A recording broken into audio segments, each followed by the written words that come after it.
All right. We are officially live here in the Red Room. Our boys Luke and Chris are here, ready to give some strong intel on the Airbnb game. It's something that I myself am looking to get involved with here in this year. Last year was all about buying long-term rentals. This year will be a combination of buying long-term rentals and short-term rentals. And so, obviously for me, the sexy part of the short-term rentals is to be able to increase rent values throughout the month and then buy down the equity, and you have a whole bunch of equity, and then you can go and leverage that equity into more short-term rentals, et cetera, et cetera. And so I think it's really cool as a business model to get going. And I think the first thing I'm going to say is this. If you guys are just joining us, in the comments, let us know your name, the market you're in, and your level of experience, just so we can say what's up, so we kind of know who we're talking to here. That always is incredibly helpful. So again, your name, the market you're in, level of experience. And we are talking Airbnbs. We're talking short-term rentals. We're talking about the business model. So I'm going to offer this question to you guys to kind of just start the day. Do you guys look at this as a separate business model from your wholesaling business, your long-term rentals? And if such, do you actually create separate entities per property or per portfolio of short-term rentals? And I'll let anyone kind of get going with that. Well, I haven't divided out. I probably should at this point. I should divide them out. I have two currently, adding my third right now. I went to the high-end short-term rental space, where my average nightly rate is around $1,000 to $1,200 a night. Man. And so I got two of those in North Scottsdale, PV area. And I probably should look at sectioning out them specifically because of, liability. Because my monthly on them is very small, $2,500, $2,600 a month. And my average income per property is $15,000 to $20,000 per month. So amazing. They create awesome cash flow. And I don't have any cool 401ks or any Bitcoin or anything. I got these two properties, and I'm adding another one. I'm actually building one specifically for short-term rental in that same 85254, 4,000, going with the 6-bedroom, 4-bathroom, because obviously more bedrooms and more bathrooms help. And, I think obviously it'd be a new home. So I think that one will generate over $20,000 a month as well. And that's kind of my retirement plan. Love it. Yeah. Chris, first of all, the fact that you don't have Bitcoin, I don't care how old you are, bro. Now you're talking silly shit. You got some Dogecoin, some Shiba Inu. Something. You gotta have something. I don't have any of it. I guess I gotta start buying, right? What buy something? It's in anyways, we can talk different topic. So I guess where I'm going with this is, how are you looking at it as a business model? Because I actually see it as like separate entities, probably per unit, right? Like per house. Like, so I would say a separate LLC / trust, right? However you guys want to allocate the taxes, but like, I don't have one yet. So I'm actually really kind of asking, like, as I am going to probably buy 4 this year, how do I want to set this up? Like, I believe the entity thing is probably the play more so than like even grouping it. Like, I bought 14 rentals in one LLC, but even that in the long term probably limits me. I think in this, I'd buy each one in a separate, wouldn't you? I mean, how are you guys currently doing it? So, I mean, how my wife and I have kind of done it is a little bit different. We did ours. So I have, obviously, through Viking Real Estate, my business partner, Jake, and I, we have 6 Airbnbs through just Viking Real Estate. And then my wife and I have another 3 that are separate. So, I mean, we've got 9 total, but 6 of them we just keep through the business. We just keep through Viking Real Estate. Obviously, we've got like a Viking Holdings that we kind of have all of the, the income comes through that account. And then for my wife and I, we have a Rockgold Holdings, which is just mine and her. That's just our rental properties, and just all of the income for all of our rental properties just flows through those. So that's kind of how we do it, a little bit different. We don't have separate LLCs for everyone either. So it's a little bit, we have a fairly similar to Chris in that sense, but just because we are two different entities in the sense of Viking versus my wife and I, that's how we've got it set up. For sure. And I mean, I'm just asking for the questions on what's the best route. What do you guys look for when going to, Chris, you're saying you're in the high end. I like the high end. That's probably where I would go for the Airbnbs, because you can do like condos in Phoenix, right? That might rent for $120 a night, and they're great Airbnbs. It's just not the model I'd go after. Luke, what model do you go after? So most of our Airbnbs are in northern Arizona. We've kind of stuck with that. It's done really, really well for us. But we're very like particular of the areas that we do buy in and decide to keep for an Airbnb. Our one's in Phoenix. We've got one downtown Chandler. It's like right by all the bars, all the restaurants. That's the one that we're actually currently working out of right now while our office is getting built out. So It's kind of funny. We're working out of the Airbnb. But I mean, another thing we love buying Airbnbs that have like a secondary property that you can also make more money off of. Like I posted that yesterday, but like 2 of our Airbnbs have a guest house in the back, and we rent the guest house out long term, and we're making $1,400 on each guest house, and so it's like it just completely offsets your mortgage payment. It's ridiculous, and so we're kind of guesstimating that our one in Chandler is going to be pulling in about $6,000 a month. And then our one in downtown Gilbert, which is literally from, if you're not familiar with Gilbert, Justin, are you too familiar with Gilbert? No. I mean, not really, besides the little downtown Gilbert, which is nice. Right. So from our Airbnb, you can see the water tower. It's like 100. You could throw a rock and hit the water tower. So we're right downtown there, which is awesome. That one does. I want to say that one does around like $5,000 to $6,000 a month as well, just depending on the month. And then obviously, in the Phoenix area, we notice that those ones do better when it's not summertime.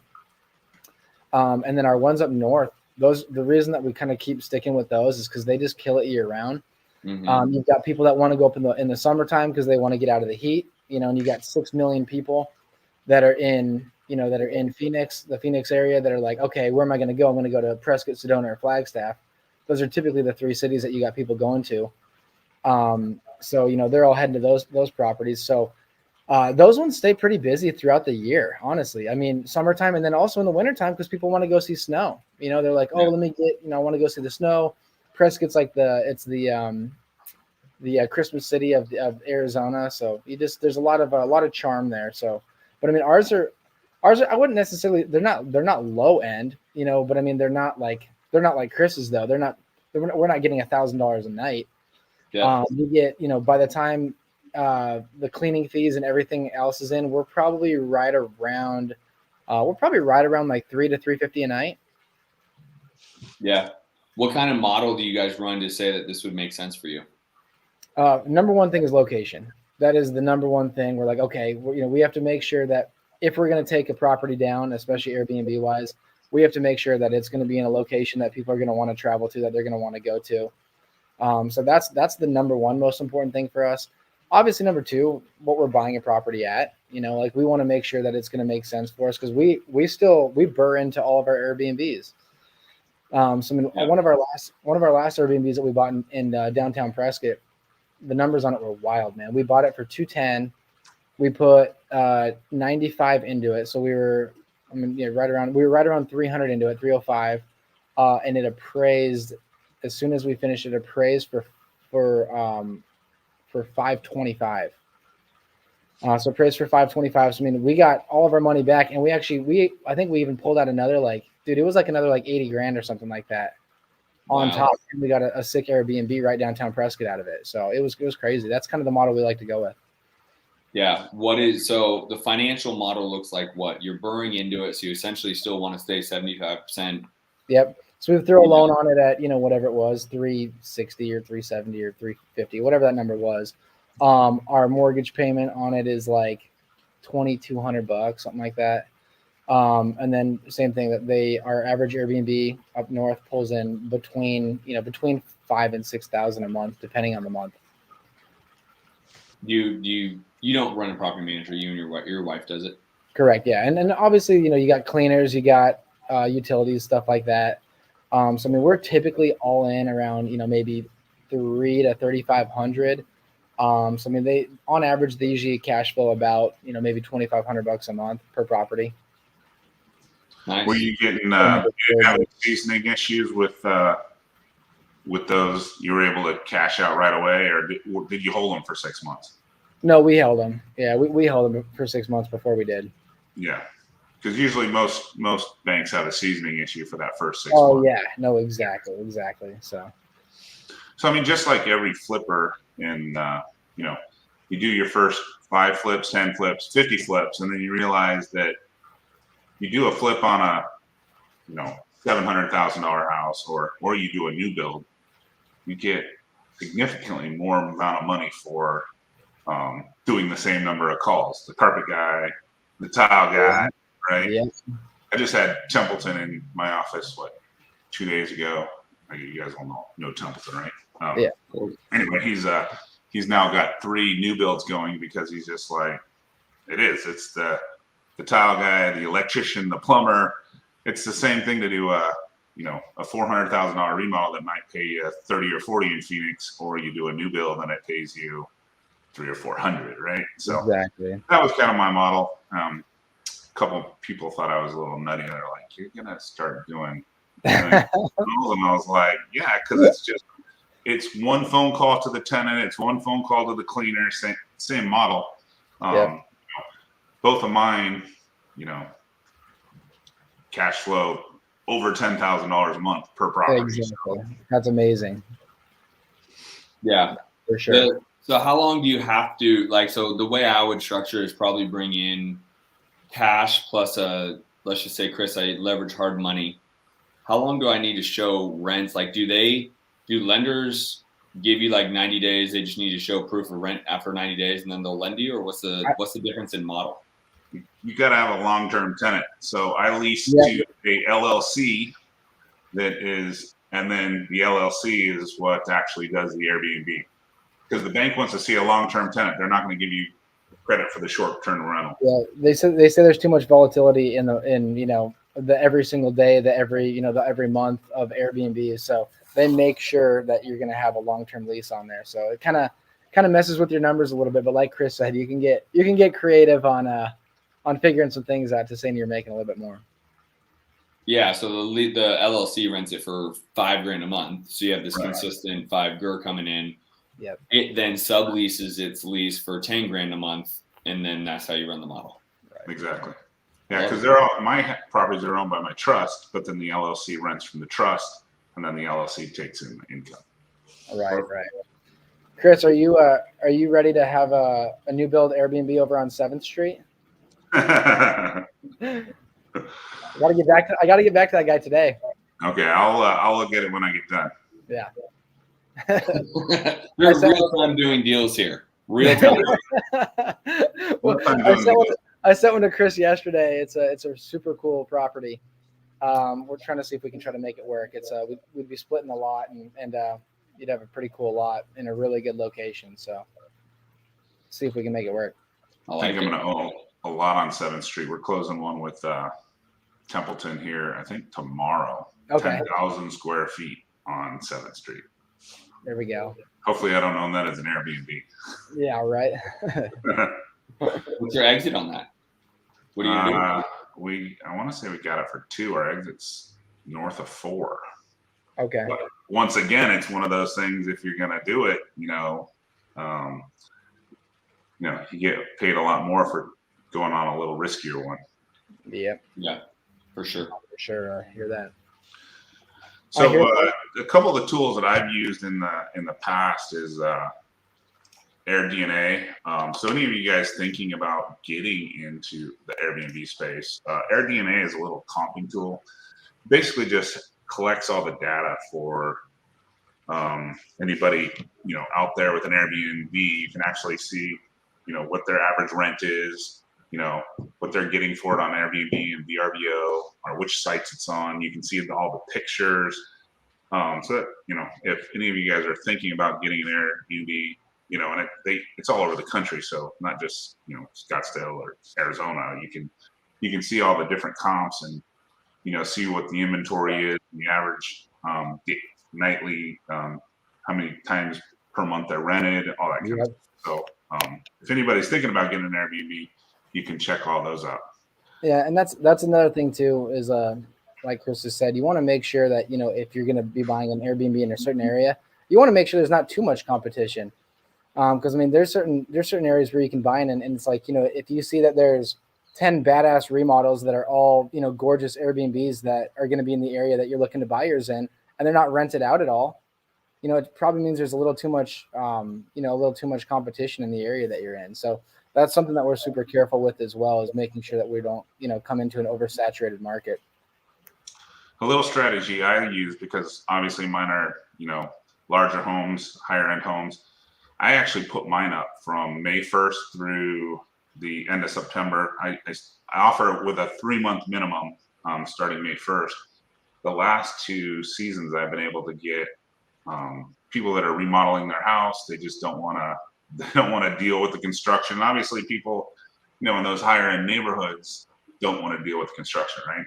They're ripping up their floors. They're, doing whatever. They're redoing the drywall. They're moving a wall, whatever they're doing on their house. And I was able to, obviously I'm getting over $20,000 a month when it's, high season, but, low season, it's probably 12. So I was able to get that same 12,000 a month long term for 3 months, 4 months, 5 months. No, and they turn on the utilities. I'm still paying for the pool and the landscape guy. But they turn on the utilities. They turn on the water. No cleaning calls. Cleaning is a big one. Yeah, that's the big one. That's the number. That's the number one thing. I mean, at least from us, what we found, Chris. I'm not sure if you're the same way, but the number one thing that we found is like the most important to make sure that you have a super, super solid is a cleaner. Because I mean, like we've dealt with some bad cleaners now. Man, if you deal with some bad cleaners, like they can destroy your reviews, and your reviews are everything. So someone checks into they're checking out a place to rent out, and they see your spot on there, and they see that the reviews are like, oh man, I walked in and there was it wasn't done right. It was super dirty. The linens weren't changed. There was dog hair all over. Whatever it is. That was a huge eye opener for us. Is we're like, okay, we got to really make sure we find someone that's solid and pay them really well. So I mean, that's the biggest expense that we have is cleanings. We spend on average, we kind of guesstimate that it's probably right around $1,500 a month per property for us, and that's with a little bit smaller homes. So. And how many turns do you think you're doing? I mean, on my big ones, I require a 5-day minimum, so I'm only turning them 4 times a month. Our better properties are probably about 20 to 27 nights a month, and then our not as high performers are probably like 15 to 20. So I mean, they're booked out pretty nonstop, honestly. Do you use a nightly minimum or 2 nights, 3 nights? We usually do 2-night minimum. Yeah. Yeah. Because the big ones are so hard to turn over, I keep them to a 4 to 5 night minimum. So just then, and it's usually. I was gonna say, what's the con besides the cleaning? Like, what for someone like myself, why would you say, Jay? It's like it's not always puppy dogs and rainbows. Like it's not always as cool as it looks, right? Because that's for all of us. You could say the same thing. People are like, oh, I want to flip one. And you're like, you do? I go, Jesus, okay. Like, why would you say Jay involved? What'd you say? Do you have any horror stories? Yeah. I just back to that cleaner issue. I got some pretty bad reviews. So I actually used, my 2 daughters are out of college, so I actually used one of my daughters she just stops by the property and says, kind of checks the property because I'm traveling sometimes, and she's like, all right, they left it pretty clean, normal standard, so I can give them a review, right?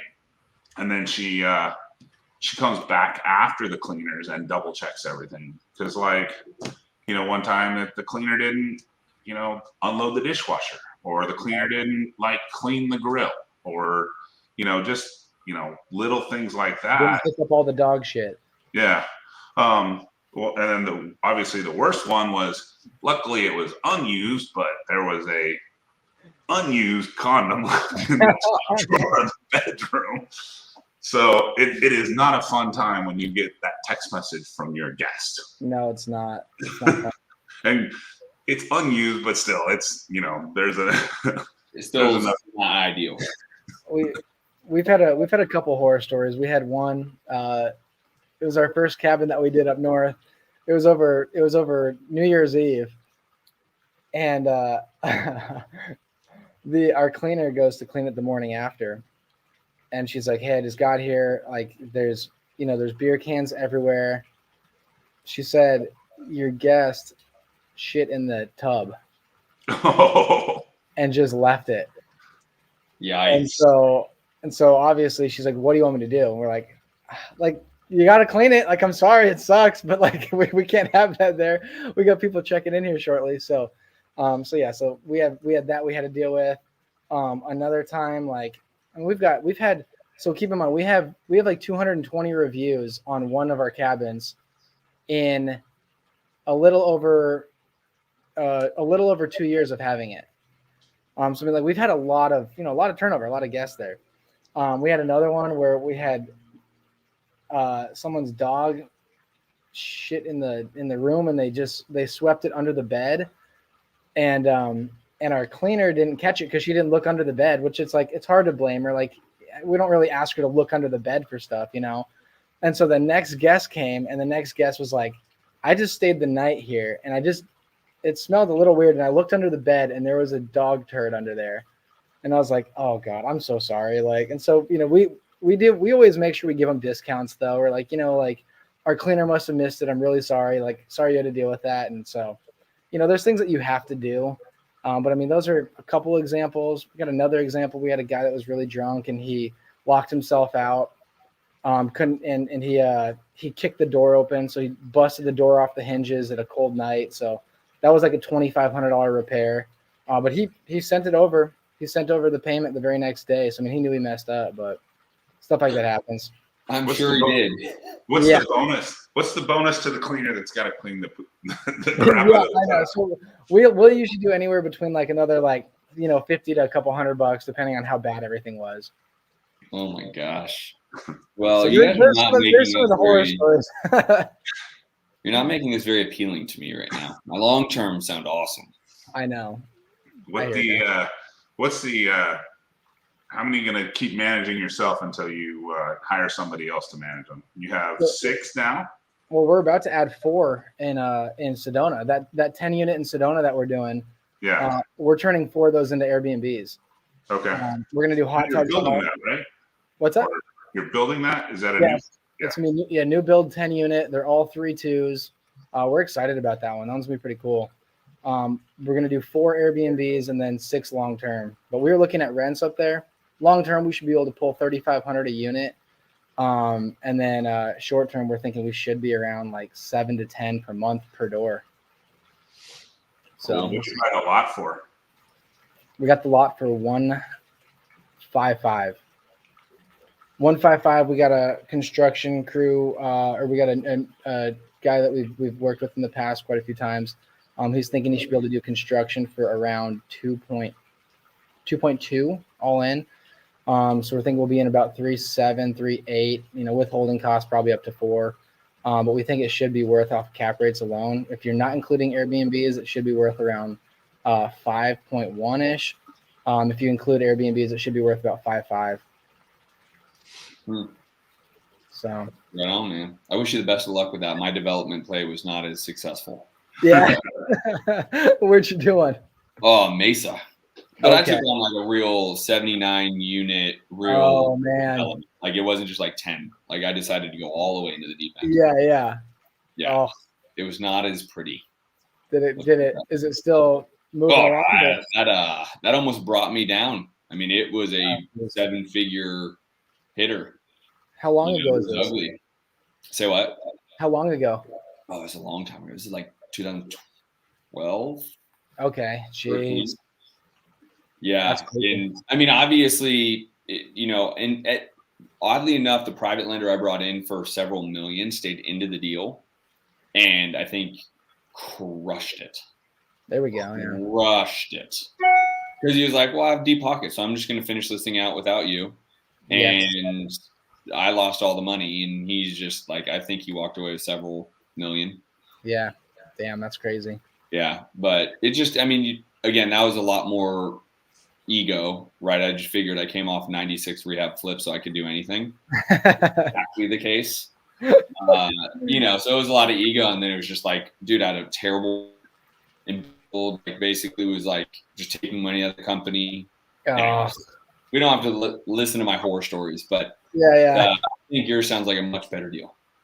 We'll see. I mean, it's 10 units. It's a little scary, but at the same time, it's not like, you know, like you said, it's not one of those numbers that's like crazy. So, Well, it's location, right? So we were doing a 3-acre, 79 unit, and you're like, okay, Mesa's going to develop, but how long do people start getting pushed out? Because it's pretty far out on the 60. yeah. Gotcha's at the end of the 202 wrap, right? For So sure. you're also like, we're out here. Like, this is not exactly Sedona. So, no, I mean, yours sounds a hell of a lot better, right? I mean, who doesn't go to Sedona? Everyone goes to Sedona. So, No, Was that a new build project, Justin, or was that a remodel? no, new build from the ground up. Yeah. Damn. That's Yeah, crazy. boys. We'll have to have a whole segment on new builds and multifamily stuff like that too. Yeah, I'll chime in. I'll tell you guys. Heck yeah. All right, but yeah, I mean, I'd say anyone that's thinking about getting started at Airbnbs and thinking about diving into it, I would recommend it, man. I mean, I would just say just start where you feel comfortable though, because I mean, how Sage and I kind of got started was kind of funny. Like, I'm from Prescott, so we'd always wanted to have a cabin up there. And so, you know, it was always, we made it a goal. We're like, all right, let's have a cabin up there so we can go stay up there whenever we want. And so we did it. We completely did it exactly how we wanted it to. And then I was like, you know what? Like, I'm really big about like assets versus liabilities. And I was like, I don't want to have a liability on our hands. Like, let's just Airbnb it a couple nights out of the month, and then that'll take care of the payment. And then we threw it on Airbnb, and it started getting booked, like I said, like 25 nights a month. And I was like, damn, we can't even stay here anymore. Like, we don't even, like, we literally got this cabin we're all excited about, and our family can't even go there anymore because it's booked all the time.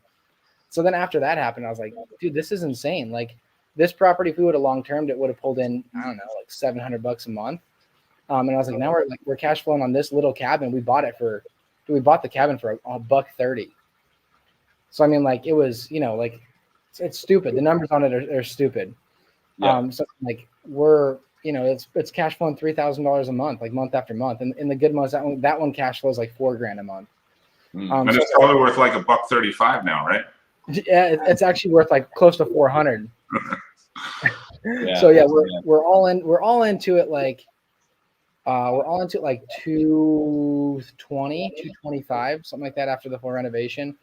And yeah, I mean, comps in the area right now are selling for $4. So we're like, you know, it's solid. Do you guys just strip the equity out of that and go buy more? That's exactly what we did. Yeah, we literally pulled out the cash and just started plugging that into new ones. Yep. I mean, I'm so appealed to it, to be honest with you, because it's like a high pay down. You know, when you have that multiple on the rents, that 2 years of doing that, all of a sudden you have all this equity. Yep. Obviously, in good markets, the appreciation helps, and then you say, "Give me $200,000, let me go buy 1 or 2 more." And the biggest thing, in my opinion, the biggest positive of having Airbnbs to me is that you can go stay at them whenever you want. You know what I mean? Like, that's the coolest thing to me. Is that's why we want to start doing some in like San Diego and do some other areas, because it's like it's a pretty awesome feeling when it's like, okay, we've got, you know, 7 above up in Prescott, and you're like, hey, which one do you want to stay at for Thanksgiving? You know, which one do you want to stay at for Christmas? And it's like, so it's kind of fun to pick and choose whatever kind of vibe you're feeling. Yeah, for sure. Justin, didn't you do a little segment on that? I saw on your little Science of Flipping like last month about the ratios you could have for how long you can stay there versus, you know. Yeah. So when you said that, I smirked because my accountant would light me up if I went online and said that. But, you know, he's also like, well, are they really going to catch you? But like, the actual taxable way to do it, right, is you can only do 10% of rented days of the year, or 14 days a year, whatever's greater, in the sense of keeping it a short-term Airbnb business. You lose some business depreciation ability if it turns into a long-term or vacation rental, they call it, versus Airbnb.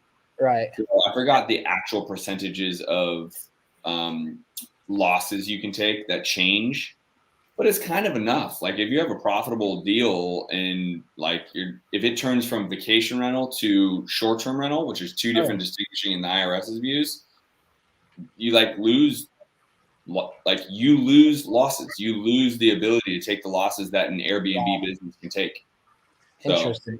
you can, because no one's really going to find out. But, if they ever audited it and said, oh, well, let me see something, right? Like if you personally got an audit and then wrapped in your other entities and then it just went into this, that's where you get a little in trouble. Yeah, for sure. That makes sense. But yeah, I'm more like you. I need to try one like Chris's guy. I need to try a luxury one, but man, I don't know. Like that's the play. Just get a couple, right? Like I don't know. I'm doing my third and fourth, and I should be over $70,000 a month on 4. Right. Damn, that's wonderful. Just 4 properties. Like if you really just want to cash it in, you just say, "Great, I have 4 properties." Yeah. I know, no joke. That's what's amazing about it. I remember you told me that like 3-4 years ago, Chris. You're like, you know what I'm going to do? I'm going to get 4-5 really nice Airbnbs, and that's going to be my retirement. And I'm going to live in, I'm going to live in the Bahamas. I'm not going to have to worry about anything. And look at that. It's all happening right now.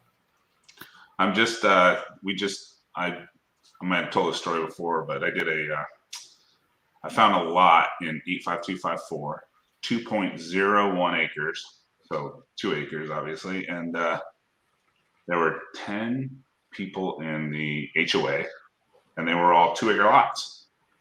Well, got 8 of them to sign that they could go to 1-acre lots. And what do you think the value of those are?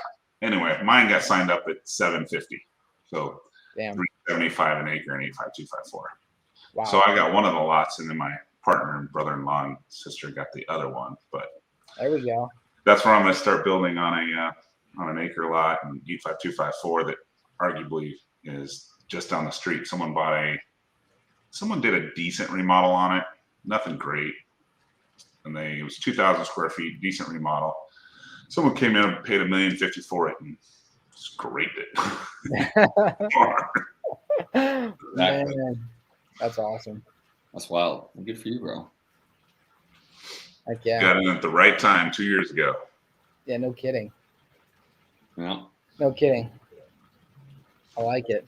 I might wait a little bit longer to see if the construction costs come down. If these 4% rates that everybody says are coming start to slow this market just a little bit. Obviously, the market slows a little bit. Construction should slow a little bit. Yep. Not everybody will be going for the brand new builds and all that kind of stuff, or the remodels. No, for sure. I like it.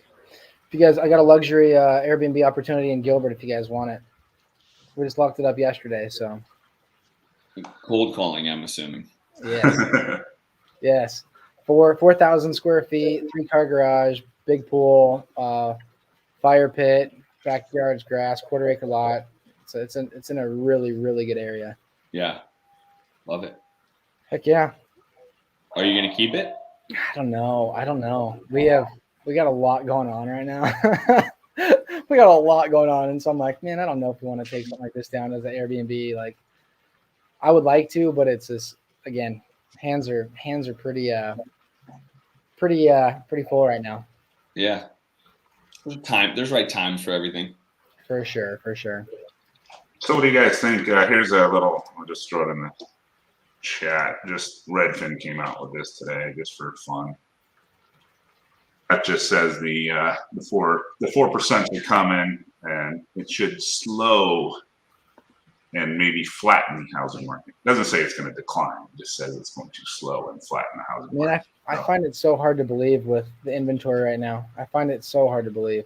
Well, so that was the next question is Phoenix insulated from that because of the record low inventory versus, somewhere like Indiana or, some of those other states. Yeah. You guys, I don't see it happening. Yeah. just don't. And everyone I was talking to this weekend, like, they're all pretty darn bullish, right? And they all had kind of different reasons. So when I was talking, and on with Pineda and Jamil and Greg and Sperber, like, we all had kind of separate reason on why we're bullish for the market, but kind of all the same thing, right? I mean, when you have the hedge funds still getting another 600 million, when you have the builders building to rent, it's just like, fine, bring on 4%. Like, it's not. I know it's not going to make much difference. Yeah. So any fluctuation with any of your other markets, Justin? Only just appreciation. I mean, I would just say people keep getting top dollar for the home, where it's actually getting me, like in Oklahoma where I'm buying more of the rentals, like it's getting me outside of the rental 1%.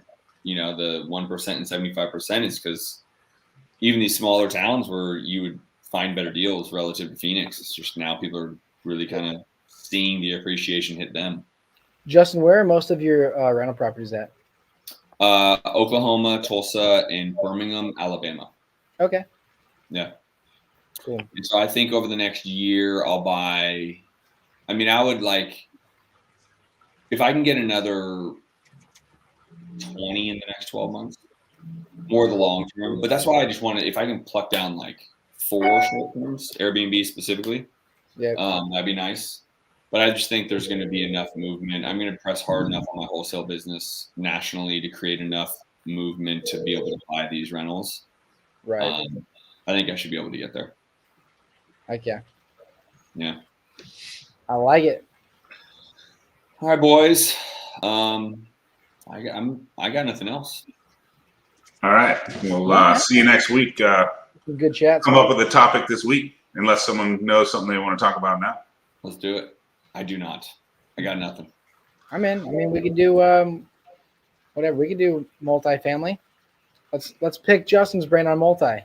Yeah, there you go. Let's do that. Let me show you exactly what not to do. Right. Y'all showing up, and you too. I will talk to you shortly. Sweet. Sounds good, man. All right. See you guys. Later.